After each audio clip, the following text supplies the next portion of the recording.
All right, what's up, everybody? Welcome to Who's Your Rabbi? My name is Jaime, and I want to say shalom and ahava to everybody. Um, First and foremost, I want to apologize for the technical difficulties. Um, Besides the fact that the primary platform that we're using also makes it a little bit difficult for us to be able to expedite the uploading of these videos. Um, you know, uh, I'm not a professional, so uh, making it uh, how should I say, making it much more inconvenient and adding more work to what is technically a pretty simple process. Just kind of slows down the actual ability to upload, not so much to produce, but to upload. I want to give you the um, rawest form of the message. That is, I don't want to have a lot of pre-production and editing going on. Um, so even if I make a mistake, if I catch myself, I'll try to make a correction in there and or not in the following video that is either comes up or is linked to the same lesson. So with that being said, I don't want to take too much time and give them too much uh, acknowledgement. Um, what I've decided to do is to break it down into sections. So we're talking about the greatest commandment.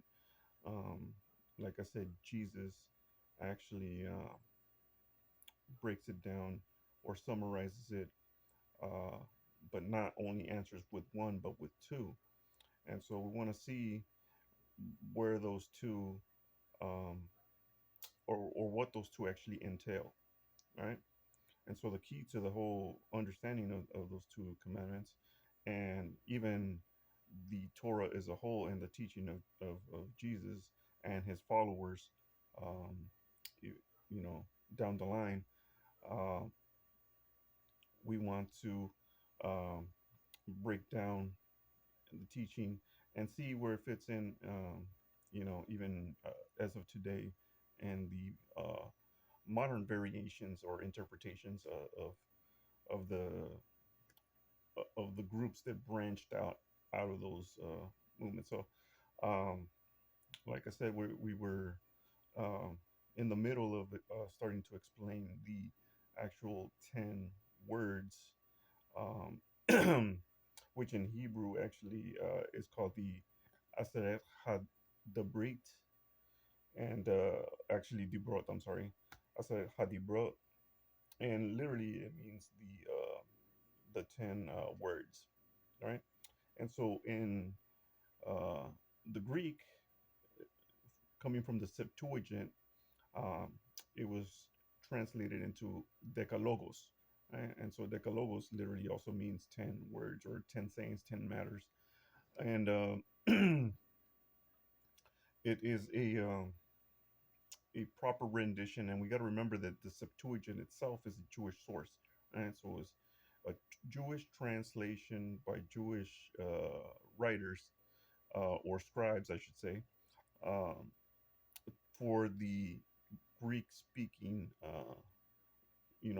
Jewish communities that were out there. And so, um, they tried to render as much as possible the Hebrew and Aramaic context of the, the Torah, because the Septuagint initially was just the Torah itself. Eventually, the Nevi'im and the Ketuvim were actually compiled, and then so um, we have what is known as the Septuagint version of the Bible, and then eventually the uh, Messianic or Nazarene movement and into latter Christianity um, adopted this uh, version of the Bible or translation of the Bible, as their main source for teaching, and until eventually, you have the Latin Vulgate of Jerome later on, and then eventually into the modern languages. Um, and so that's kind of how we get that. The other aspect of the Ten Commandments is also um, in what, according to the Bible, how they where they were written, right?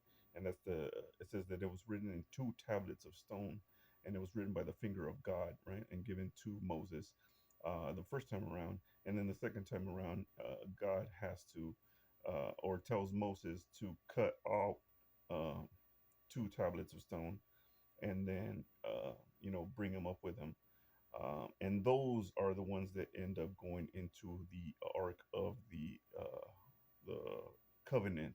Eventually, later on, the Ark of the Covenant is actually uh, a command that comes out of that, and so eventually, once they build it, the two tablets that were carved out by Moses uh, were put into